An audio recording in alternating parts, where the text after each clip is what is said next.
Part 1 में हम देख चुके हैं। मेरे को लगता है कि वो यमातो के लायक नहीं है और वो उससे पूछती है कि वो उसे लाइक क्यों करता है। आगे हम देखेंगे। आई सजेस्ट आप पार्ट 2 से पहले पार्ट 1 भी देख लीजिए, जिसका लिंक आपको ऊपर आई बटन पर मिल जाएगा। अगर आपको मेरी वीडियोस अच्छी लगती है तो लाइक और शेयर करना, और हाँ, कमेंट कर ज़रूर बताना। और ऐसी ही नई नई लेटेस्ट वीडियोस देखने के लिए हमारे चैनल को सब्सक्राइब भी कर देना। पार्ट 2 में हम देखते हैं, मेरे साथ चलो एक जगह पर, और फिर उसे एक स्कूल में लेकर आता है और कहता है ये मेरा जूनियर स्कूल है। उस टाइम मेरा एक बेस्ट फ्रेंड था जिससे बाकी बच्चे बुली करते थे और मैंने भी उसे हर्ट किया। भले ही मैंने वायलेंस यूज़ नहीं किया था, पर मैं बाकियों के सामने उससे बात नहीं करता था। हम दोनों यहाँ छुप छुप के मिलते थे, बातें करते थे। उसे कितना दर्द होता होगा कि मैंने उसकी हेल्प नहीं की, बट वो फिर भी स्माइल करता रहा। फिर एक दिन वो स्कूल से ट्रांसफ़र हो गया और मैं उसकी कभी हेल्प नहीं कर पाया। मैं तुम्हें तुम्हारी फ्लाइंग किक की वजह से लाइक करता हूँ। तुमने बिना डरे जो फ्लाइंग किक मारी थी वो ऑसम थी। तुम कितनी कूल हो, पर मैं कितना यूज़लेस था। मैं तुम्हें अपनी ये साइड भी बताना चाहता था। अब तो मेरे पॉइंट्स भी कम हो गए होंगे। वो कहती है नहीं, अब तुम ज़्यादा इंसान लगते हो। वो कहता है क्या मैं तुम्हें किस कर सकता हूँ। वो कुछ भी नहीं बोलती। वो कहता है क्या तुम्हें पता है मुझे तुम्हारा चार्म बहुत पसंद है, मैं तुम्हें और अच्छे से जानना चाहता हूँ। वो कहती है तुम मुझे लाइक करते हो, पर मुझे अपनी फीलिंग्स का पक्का पता नहीं है। पता नहीं मैं फ्यूचर में भी तुम्हें लाइक कर पाऊँगी या नहीं, मुझे डर है। वो कहता है कोई बात नहीं, तुम वही करो जो तुम अब करना चाहती हो। अगर तुम कोशिश भी नहीं करोगी तो कभी कुछ स्टार्ट भी नहीं होगा, पर मैं तुम्हें बहुत पहले से लाइक करता हूँ। वो कहती है क्या तुम एको को भी लाइक करते हो? क्या तुमने उसके साथ नाइट स्पेंड की थी? वो कहता है नहीं तो, पर तुम्हें किसने बताया? वो कहती है एको ने। वो कहता है वो मेरी सिर्फ एक्स गर्लफ्रेंड थी और वो पास्ट की बात है। क्या तुम सैड हो? वो कहती है नहीं, तुम्हारा पास्ट तुम्हारे प्रेजेंट से अलग है, तो मुझे भी बदलना चाहिए। तभी यमातो मेरे को किस करने लगता है और वो भी उसे। दोनों स्माइल कर रहे थे और फिर से किस करने लगे थे। फिर हमें पता चलता है कि एको यमातो की एक्स गर्लफ्रेंड है, बट यमातो ने उसे रिजेक्ट कर दिया था। एको को लगता है कि उसने उसे उसकी बॉडी की वजह से रिजेक्ट किया था, इसलिए उसने काफ़ी मेहनत करके अपना वेट भी लूज़ कर लिया था। बट एको इस बात से गुस्सा थी कि मेरे को बिना मेहनत करे यमातो ने अपनी गर्लफ्रेंड को बना लिया, जबकि उसने इतनी मेहनत की थी। यमातो उससे सॉरी बोलता है कि वो उसे लव नहीं कर पाएगा, पर मेरे को देख आइको कहती है मैंने तुझे अभी एक्सेप्ट नहीं किया। मैं कहती है अब मेरे फ्रेंड्स होने से मुझे अच्छा फील होता है। पहले मैं खुद को लाइक भी नहीं करती थी, पर अब जब से मैं यमातो से मिली हूँ मैं खुद को बदलना चाहती हूँ, तो मैं उसे खोना नहीं चाहती। आइको कहती है यमातो ने तो मुझे कब का रिजेक्ट कर दिया, क्योंकि वो तुझे लाइक करता है। लगता है तूने काफ़ी मेहनत की है। नेक्स्ट सीन में हम देखते हैं एग्ज़ाम के बाद वो सब नेक्स्ट क्लास में आ गए थे। आइको और मैं सेम क्लास में हैं, तो आइको उन्हें बताती है कि उनके स्कूल में एक नया लड़का आया है जिसके ब्लॉन्ड हेयर्स हैं और वो काफ़ी गुड लुकिंग भी है। तभी वहाँ पे यमातो आ जाता है और वो लड़का उसे देख स्माइल कर रहा था। यमातो मेरे को बताता है कि ये वही लड़का है जिससे मैं बचपन में प्रोटेक्ट नहीं कर पाया था, उसका नाम काई है।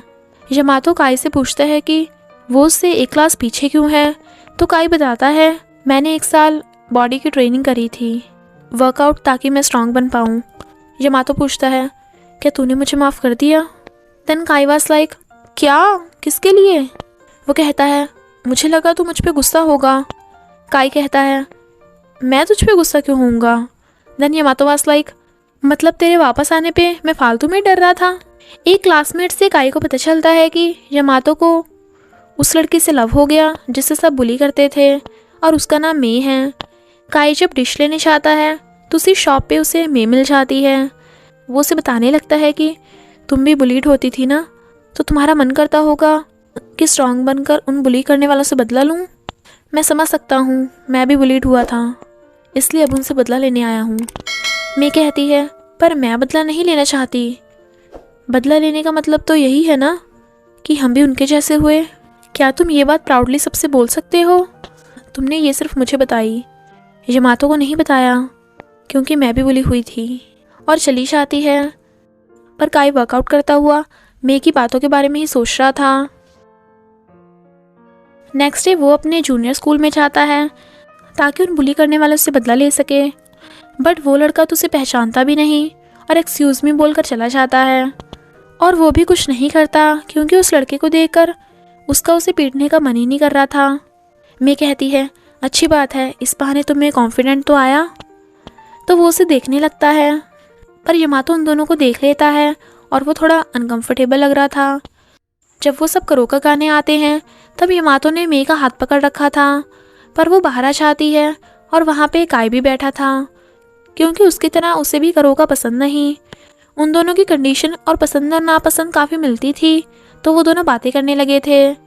मैं उसे बताती है कि इतने फेमस बॉयफ्रेंड यमातो की गर्लफ्रेंड बनने के लिए उसे क्यूट बनना पड़ेगा। बट उन दोनों को इतना करीब होते देख यमातो जेलस हो रहा था। काई कहता है, ज़रूरत नहीं, तुम तो पहले से ही काफ़ी क्यूट हो।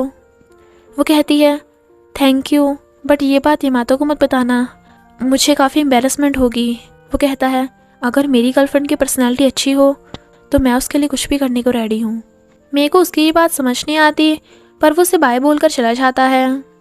रूफटॉप पे यमातो मे से पूछता है कि तुम दोनों क्या बातें कर रहे थे, बट मैं एम्बेरसमेंट की वजह से नहीं बताती।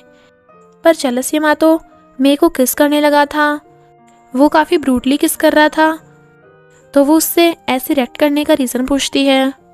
वो कहता है, मैं नहीं चाहता तुम मुझसे दूर जाओ, और फिर उसे पकड़कर टाइटली हग करने लगा था। वो कहती है, मैं तुम्हें छोड़कर नहीं जाऊंगी। नेक्स्ट जब काई मे से मिलने शॉप में आता है, वो नोटिस करता है कि मे काफ़ी सैड लग रही है। उसके पूछने पे मैं बताती है कि यमातो ने आज उसे मिलने नहीं बुलाया। तो वो कहता है, अगर मैं उसकी जगह होता तो मैं उस इंसान के साथ हमेशा रहता जिसे मैं लाइक करता हूँ, इसलिए ही मैं तुमसे मिलने आता हूँ, कॉज आई लाइक यू। मैं तो बिल्कुल हैरान थी, बट काई तो सीरियस था और उसे साथ में मूवी पे चलने के लिए बोलकर मूवीज़ के टिकट दे देता है। जब वो जाने लगा था तो मैं उसे रोकती है और कहती है, मैं ये नहीं ले सकती, मैं खुश हूँ कि तुम मेरे लिए ऐसा फील करते हो, बट मैं तुम्हारे लायक नहीं, मैं सिर्फ यमातो के साथ रहना चाहती हूँ। वो पूछता है, यानी तुम यमातो को बहुत लाइक करती हो।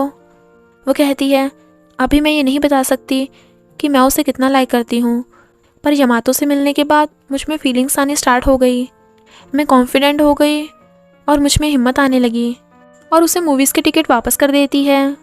तो वो चला जाता है। इधर यमातो भी काफ़ी गुस्से में लग रहा था, तो केंची से पूछता है, तू आज मे के साथ नहीं है, तुम दोनों के बीच कुछ हुआ है क्या? देख, तेरी वजह से तेरी फ़ैन गर्ल्स भी परेशान हैं, फेमस होने के कितने फ़ायदे हैं। यमातो कहता है, कुछ खास नहीं, मैं थोड़ा कंफ्यूज हूँ। एक बात बता, अगर तेरी गर्लफ्रेंड किसी दूसरे लड़के से ऐसी बातें करती है जो वो तुझे नहीं बता रही, तो उसका क्या मतलब होगा? केंची कहता है, ये तो सिचुएशन पे डिपेंड करता है, इसका मतलब जानना काफ़ी मुश्किल है, हम कुछ बता नहीं सकते। वो कहता है, पर वो ऐसे दूसरे लड़के के सामने ब्लश क्यों कर रही थी और ऐसे हंस क्यों रही थी, क्यूट क्यों बन रही थी, मैं ऐसा कैसे देख सकता हूँ? केंची पहले तो हंस के कहता है, तू तो जेलस हो रहा है, पर फिर कहता है, लगता है तू सच में मेरे को काफ़ी लाइक करता है। तभी काई यमातो को अकेले में बात करने लाता है और उसे बताता है कि मैं मेरे को लाइक करता हूँ। यमातो कहता है, मुझे नहीं लगता तू उसे मुझसे छीन पाएगा। काई कहता है, तू इतना परेशान मत हो, मैं ऑलरेडी रिजेक्ट हो गया, मे कितनी अच्छी लड़की है। देन यमातो वाज लाइक, मैं पहले से जानता हूँ।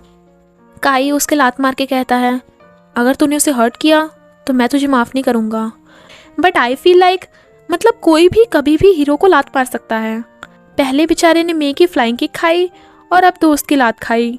फिर हम देखते हैं मे, एको और असामी काफ़ी अच्छी फ्रेंड्स बन गई हैं। सब बॉयज़ पार्टी कर रहे थे, तभी एक लड़की वहाँ आती है जिसका नाम मेगुमी है और वो केंची की हाई स्कूल क्लासमेट थी, बट वो अब काफ़ी फेमस मॉडल बन गई है। मेगुमी यमातो में काफ़ी इंटरेस्ट ले रही थी और उसे मॉडल बनने के लिए पूछती है, ये बोलकर कि उनकी कंपनी में मेल मॉडल की ज़रूरत है। बट यमातो कहता है, सॉरी, मैं अभी इंटरेस्टेड नहीं हूँ, और चला जाता है। पर वो उसे जाते हुए देख रही थी। किसी ने सीक्रेटली यमातो के फ़ोटोज़ खींचकर कंपनी में दिखा दिए थे। इस वजह से यमातो को मैगज़ीन कंपनी के मॉडल बनने का ऑफ़र आता है। शूट एक दिन के लिए था, तो वो भी जाने वाला था और अपने फ्रेंड्स को भी शूट पे आने को कहता है। मैं पहले तो थोड़ा कंफ्यूज थी, बट फिर वो भी जाने के लिए हाँ कर देती है, तो वो खुश होता है। जब मैं मेगुमी के मैगज़ीन में फ़ोटोज़ देखती है तो वो सैड होती है, फिर क्योंकि वो खुद को इन्फीरियर फील कर रही थी। फिर वो तीनों शूट पे आते हैं। यमातो ड्रेसअप होकर काफ़ी हैंडसम लग रहा था।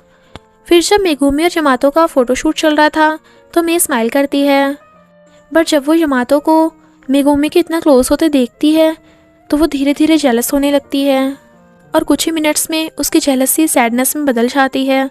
वो खुद पे कंट्रोल नहीं कर पाती और वहाँ से भाग जाती है और बाहर आकर बहुत रोने लगती है। यमातो और मेगुमी की मैगज़ीन फ़ोटोज़ सबको पसंद आ रही थी और वो दोनों काफ़ी फेमस होने लगे थे। जब मैं यमातो को हैंडसम बोलती है तो यमातो उन्हें बताता है कि कंपनी वाले मुझे पार्ट टाइम मॉडल बनाना चाहते हैं। मैं इस पे तुम्हारा क्या ख्याल है? मैं कहती है ये तुम्हारा मॉडल बनने का अच्छा मौका है। वो कहता है ठीक है, फिर तो मैं उन्हें हाँ बोल दूँगा। बट रियली में मैं सैड थी क्योंकि मॉडलिंग की वजह से यमातो को उसे घर छोड़कर आने का टाइम नहीं मिल पाता था और वो दोनों साथ में टाइम स्पेंड भी नहीं कर पाते थे। तो मैं लोनली फील करती है।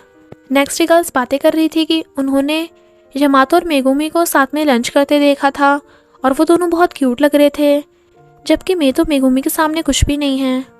असामी और एको देखती हैं कि मैं रो रही है। उन दोनों को उसके रोने का रीज़न समझ आ जाता है तो असामी उसे हक करके कंफर्ट करती है। मैं कहती है मुझे लगता है मेगुमी जैसी फेमस और ब्यूटीफुल गर्ल ही यमातो के साथ ज़्यादा सूट करती है। मुझे उन दोनों को साथ में देख के अजीब ख्याल आते हैं, जैसे यमातो मुझे एक दिन छोड़ देगा। उन दोनों की फैन गर्ल्स को भी लगता है कि मैं यमातो के लायक नहीं। शायद वो सही हैं। एको कहती है पर मुझे नहीं लगता तुम्हें ऐसा सोचना चाहिए क्योंकि मैं बहुत बार रिजेक्ट हो चुकी हूँ। मैं अपने एक्सपीरियंस से बता रही हूँ, अगर तुम जिसे ट्रूली लव करती हो उसके लिए तुम्हें फ़ाइट करना पड़ेगा। तुम्हें ऐसे ही किसी की बातों में नहीं आना चाहिए। तुम उसे जाके क्लियरली बता दो कि तुम क्या सोचती हो और यमातो को डिसाइड करने दो कि उसके साथ कौन सूट करता है और कौन नहीं।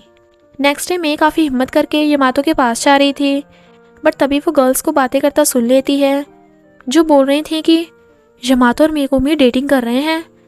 दोनों कितने हॉट एंड हैंडसम लग रहे थे, best couple of the year. तो मैं वहाँ से भाग जाती है। एको मे को स्कूल से भागते हुए देख लेती है। यमातो जो मे को ढूंढ रहा था एको से बताती है कि तेरी और मेगुमी की डेटिंग की र्यूमर्स की वजह से मैं सैड है।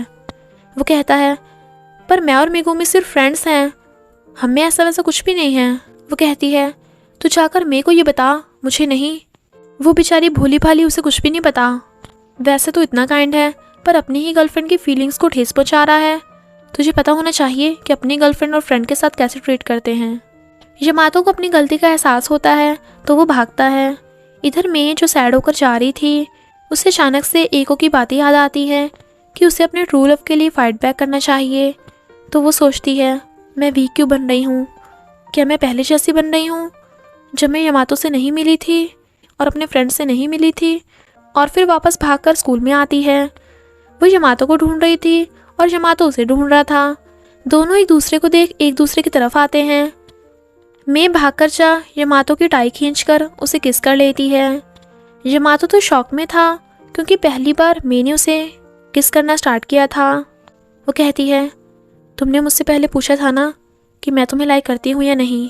उस टाइम तो मैं श्योर नहीं थी, बट अब हूँ। आई लाइक यू, मुझे कभी छोड़ के मत जाना। वो कहता है सॉरी मैंने तुम्हें सैड किया, पर मेरे और मेगुमी के बीच कुछ भी नहीं है, मैं सिर्फ तुम्हें लाइक करता हूँ। और दोनों हक करते हैं। एको और उसका बॉयफ्रेंड उन दोनों को साथ देख स्माइल कर रहे थे। फिर यमातो मेगुमी को बताता है कि मैं मॉडलिंग छोड़ रहा हूँ क्योंकि फ़िलहाल मुझे एक इम्पॉर्टेंट चीज़ पे फोकस करना है। तो मेगुमी उसे बेस्ट ऑफ लक करती है, बट रियल में वो भी यमातो को थोड़ा थोड़ा लाइक करती थी। बट वो इस बात से खुश थी कि यमातो अपनी गर्लफ्रेंड को बहुत ज़्यादा लव करता है। उसके फ्रेंड हैरान थे कि यमातो ने मॉडलिंग छोड़ दी, पर फिर खुश होते हैं क्योंकि अब यमातो मे के साथ टाइम स्पेंड करने लगा था। मे उसे कहती है तुम्हें मॉडलिंग छोड़ने की ज़रूरत नहीं थी। वो कहता है तुम्हारी स्माइल मेरे लिए ज़्यादा इम्पॉर्टेंट है। वो कहती है तुम मेरे लिए इतना कुछ कर रहे हो तो बताओ मैं तुम्हारे लिए क्या करूं? वो कहता है कहो कि तुम मुझे लव करती हो, मुझे ये सुनकर बहुत खुशी मिलेगी। वो कहती है यमातो आई लव यू। वो स्माइल कर रहा था तो दोनों किस करने लगते हैं और इसी हैप्पी एंडिंग के साथ इस मूवी का एंड हो जाता है। तक के लिए बाय बाय, जल्दी मिलेंगे नेक्स्ट ड्रामा में।